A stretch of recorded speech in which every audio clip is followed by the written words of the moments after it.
parte que me gustaría que tocáramos y es, digamos, qué obstáculos o qué problemas encontraste en este trabajo etnográfico. Sabemos que todas las investigaciones pueden tener algunos obstáculos o los investigadores e investigadoras pueden encontrar diversos problemas en ese campo. Como tu campo también era tan diverso, tan complejo, en el cual no había una clara separación investigador-investigados, sino que efectivamente tú hacías parte también como de esos sujetos. Cuéntanos de pronto de esos obstáculos y cómo hiciste de pronto para superar eso. Yo creo que uno de los principales, digamos, obstáculos y problemáticas fue algo de orden subjetivo. En el momento en el que yo estaba terminando de escribir la tesis, me parecía que estaba realizando un ejercicio supremamente agotador y supremamente, en ocasiones, doloroso de reflexividad. Un análisis que me interpelaba completamente. Entonces, yo al final terminé muy cansada de pensar tanto una cosa que me atravesaba constantemente, de pensarme tanto. Entonces eso fue difícil y emocionalmente fue muy duro. Creo que en mi tesis aparecen reflexiones que me generan mucho dolor, reflexiones que tienen que ver con la naturalización de la violencia contra las mujeres trans, la exclusión, la hipocresía de una sociedad que en teoría nos acepta y nos reconoce a partir de una serie de políticas y de normas supremamente jerárquicas y autoritarias, cuando en realidad esta sociedad tiene el corazón lleno de odio y de desprecio contra nosotras mismas, contra nosotras, las personas trans y las personas diferentes. Esas reflexiones para mí fueron muy dolorosas, César. Esas reflexiones para mí fueron muy dolorosas y me llenaron de odio, de un odio que todavía persiste con respecto a estos discursos liberales, activistas, muchos y mediáticos y políticos, de las políticas públicas LGBT y de las políticas del reconocimiento, que me parece que en general son una farsa y que lo que en realidad nos están dando es unas migajas de humanidad absolutamente violentas y jerárquicas e inequitativas. Entonces me llenó de odio esa tesis, ¿sabes? Contra el mundo y contra la política, y es un odio que todavía no he podido elaborar del todo, que sigo muy resentida. Como decimos las santanderianas, esto me tiene muy arrecha con el mundo, pero arrecha en el término santanderiano, ¿no? Sí, desde una perspectiva. Brava, como indignada. Estoy muy indignada con este sistema político que ahora se lucra de la diferencia, ¿no? Que ahora se lucra de la diferencia y que construye una noción de valor en esa diferencia, pero esa noción de valor es absolutamente jerárquica, capitalista, democratizante y que impone también una naturalización del Estado, ¿no? Que ahora nos está cuidando y nos quiere y nos sacan fotos con Petro pero eso me genera un profundo odio y un profundo resentimiento, ¿no? Porque muchas personas trans estamos excluidas de todo ese discurso mediático y farandulero de la aceptación, y muchas personas trans, creo yo, seguimos sintiendo todo el peso de la violencia de esta sociedad contra nosotras mismas. Entonces eso creo que fue como muy doloroso y complicado. En cuanto al trabajo de campo, me pareció muy complicado acercarme a algunos lugares cargados para mí también de estigma. Creo que todas las personas estamos también atravesadas por prejuicios de clase muy fuertes, y por el hecho de ser investigadora, antropóloga, no estoy exenta de ellos. Entonces estuve en lugares que me generaban miedo, como el barrio Santa Fe, por ejemplo. Estuve en los lugares donde vivían algunas chicas trans del barrio Santa Fe, donde trabajaban en la calle, donde rumbeaban, ¿cierto? Donde compraban marihuana, ¿sí? Entonces estuve con ellas en la calle, fumando marihuana, comprando porros, de rumba, conseguí hasta clientes. Me emparré un par de veces en sitios muy locos. Me emborraché con ellas, nos echamos un par de rayas también de coca y de todo durante el trabajo de campo. Eso es parte de la metodología de la etnografía. participativa total. Sí, totalmente. Los guayabos eran terribles, pero bueno. Y eso pues fue para mí muy interesante porque fue también descubrir un mundo absolutamente desconocido para mí, ¿no? Y conocer gente también muy, muy, muy interesante y conocer unas luchas muy interesantes. Pero en algunos momentos sentía mucho temor, ¿no? Menos mal que siempre estaba pues como con gente de estos contextos, nunca estaba sola, estaba pues como con las chicas trans, entonces me sentía pues también protegida, ¿no? Por ellas. Y no, digamos, toda esta experiencia que nos cuentas también, de hecho, desde un principio cuando hablas de ese odio que te generó, digamos, al final toda esta investigación, también el miedo que sentías, pero también como el interés que tenías, o sea, ese reconocimiento de esa serie de emociones humanas, ¿sí? En últimas, para las ciencias sociales empieza a ser realmente algo necesario reconocer y no simplemente la idea de que la investigadora o el investigador son personas totalmente ajenas, que tienen una distancia muy claramente definida con su objeto de investigación, que no se pueden permitir, digamos, reconocer esas emociones o o el hecho de que se sientan interpeladas, digamos, por estas temáticas. Y sin duda la investigación en géneros y sexualidades tiene como una de esas características ese reconocimiento, digamos, de esa reflexividad de la que tú hablas desde un principio. Y en particular a mí me gustaría que nos contaras un poco más precisamente del papel que tiene en esto el género, la sexualidad actualmente dentro de la investigación antropológica.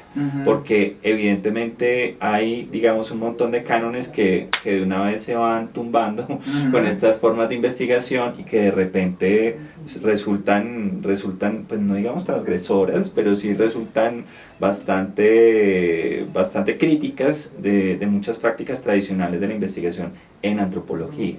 Entonces, digamos, ¿tú cómo ves efectivamente esa potencia o ese papel que puede tener el género dentro de la investigación antropológica? Yo creo que esto tiene que ver también como con un proceso epistemológico y político más amplio relacionado con la historia de la ciencia en Occidente. Yo creo que eso que tú planteas ha sido el gran temor de la ciencia. Por eso las ciencias sociales no fuimos reconocidas como tal, sino hasta 1850, más o menos, hasta mediados del siglo XIX. Desde que se desarrolla todo este proceso posterior al Renacimiento y previo a la Ilustración, de desarrollo, consolidación,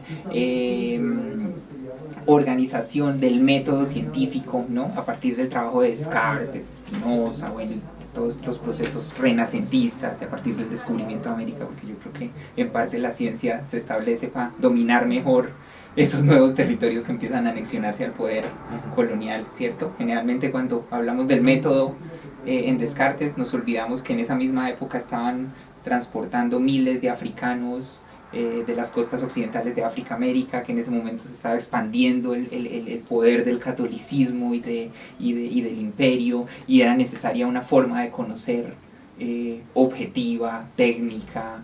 Entonces yo siento que fundamentalmente la ciencia es un arma de guerra.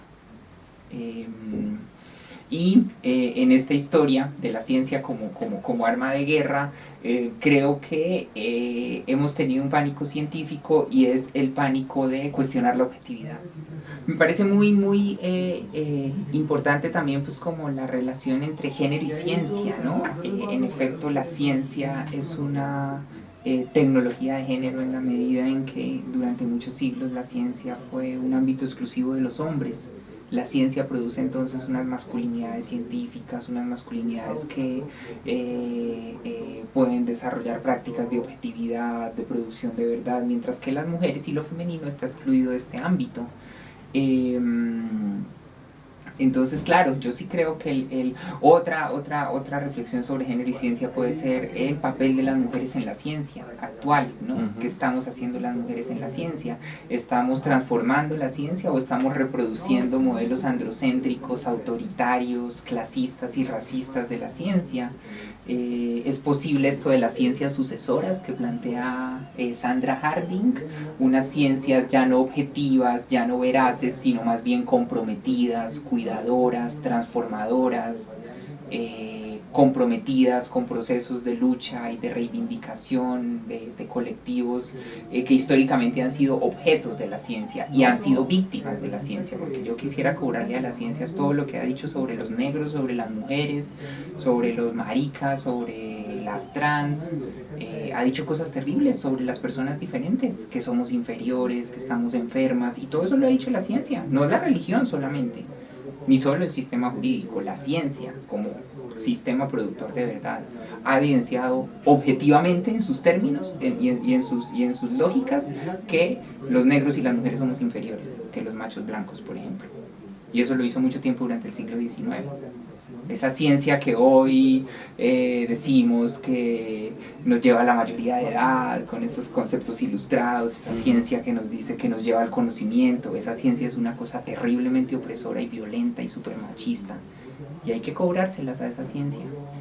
Fíjate que esta última idea que nos propones es bien, bien interesante, porque la pregunta que sigue, que digamos se la he hecho a todas y todos los investigadores con quienes he hablado, es, bueno, las personas que quieren acercarse a la investigación social en géneros y sexualidades, pues tú qué les recomendarías. Y fíjate que ahorita dices hay que cobrársela a la ciencia, pero tú qué les recomendarías a las personas que están interesadas en aproximarse a esa investigación en géneros y sexualidades desde las ciencias sociales? ¿Tú qué dirías? Que siempre sean conscientes de lo autoritarios y de lo jerárquicos que somos, porque siempre estamos hablando desde una institución de poder, desde la academia, siempre estamos haciendo trabajos para lucrarnos nosotros y nosotras mismas como académicos y académicas, y generalmente de esos trabajos no queda nada en las comunidades, ¿no? Y que intentemos también pensar formas de producción de saber que sean críticas, o que al menos no se traguen entero, ¿no? Esos esquemas de poder, esas jerarquías, que nos preguntemos también por nosotros mismos y que evidenciemos también cuán autoritarios somos y cuán arrogantes somos como investigadores, ¿no? Y que pensemos, al menos que soñemos, porque yo creo que eso es más bien un sueño, que soñemos formas otras de producción de conocimientos que no se guíen por la objetividad, por el prestigio, por el fortalecimiento del campo académico, por lo objetivo, sino que se guíen más por el compromiso, por la participación y por la necesidad de cambiar un poquito este mundo, porque acá no hay personas que no nos sentimos bien en este mundo y que este mundo nos violenta y nos agrede. Entonces es indispensable soñar con cambiarlo. Bueno, muchísimas gracias, Andrea, por toda esta digamos, contextualización y todas estas ideas tremendamente potentes sobre esta investigación y la investigación social en general. Y pues digamos que me hace muy feliz terminar este ciclo de entrevistas contigo, porque considero que es un cierre, digamos, bastante especial, debido a tu perspectiva crítica, debido a esa perspectiva particular, no tanto por, digamos, la temática particular, sino también esa perspectiva crítica que muchas veces le falta a las investigadoras o a los investigadores sociales. Que nos falta, nos tragamos entero como discursitos muy establecidos de que estamos cambiando las jerarquías, que estamos en relaciones de horizontalidad con los investigados, y creo que eso no es tan fácil. Tenemos que ser muy críticas y ser siempre conscientes de nuestros privilegios, ¿no? De raza, clase, género, porque las personas que estamos en la academia somos personas que tenemos privilegios también, y creo que tenemos que ser conscientes de eso, pero cuestionar también esos privilegios, ¿no? Pero también algo que mencionas que me parece muy necesario recalcar, y es la necesidad de que también nos comprometamos con esa transformación social, no simplemente que nos quedemos en analizar y describir un panorama de las problemáticas, sino también que esa investigación... Como la frase de Marx, de lo que se trata es de transformarlo. Claro. Nos hemos dedicado a observarlo, pero de lo que se trata es de transformarlo. Y la dijo hace mucho, más de 150 años, eso no es ni posmoderno ni nada, es modernicísimo. Es súper, es viejo. Y sí es importante, creo. Y esa debe ser nuestra apuesta. Los teólogos de la liberación lo intentaron hacer también. Sí. Sí, muchos de ellos hasta tomaron las armas y bueno, por eso los echaron. Buscaron la transformación por otras vías. Es otra vuelta así. Sí, sí, sí. No, pero pues... Y las feministas también, creo que algunas lo intentan hacer. Pero igual esa es una propuesta, una idea y considero que esta investigación de géneros y sexualidades debe estar más que comprometida con esa transformación de todas estas formas de, digamos, de discriminación, de opresión, de violencia que nos afectan a todas y todos de formas distintas, pero que indudablemente no solamente deben interesar a estas poblaciones minorizadas, sino que deben interesar a la investigación social en general y deben interesar a la sociedad en general. Que no es una cuestión de minorías, que no es una cuestión de personas que se han visto afectadas por esto, sino que debe empezar a verse socialmente como un problema general, como un problema transversal. Es una pregunta por lo humano, en efecto, sí, por lo que entendemos por humano, ¿no? Y por los que han estado, por las que hemos estado excluidas de esa definición de lo humano, porque de lo humano. De lo humano. De la dignidad, bueno, de muchas cosas. No, claro, es una cuestión colectiva. No, pues estupendo. Muchísimas gracias, Andrea. Bueno, con mucho gusto. Ojalá que pues ojalá que esto que hablamos hoy pues sirva para pensar cosas, para debatir cosas. Y así va a ser, de para hecho. Generar preguntas. De hecho, esas preguntas son justamente las que esperamos de quienes nos están viendo, para que las formulen en el foro de comentarios de YouTube para la profesora Andrea y en general, digamos, también para motivar y propiciar una reflexión sobre todos estos temas que hemos abordado en esta entrevista. Entonces, muchas gracias por acompañarnos y espero que este ciclo de entrevista haya sido de su agrado y que también nos haya aportado muchas reflexiones interesantes sobre la investigación social en géneros y sexualidades. Muchísimas gracias.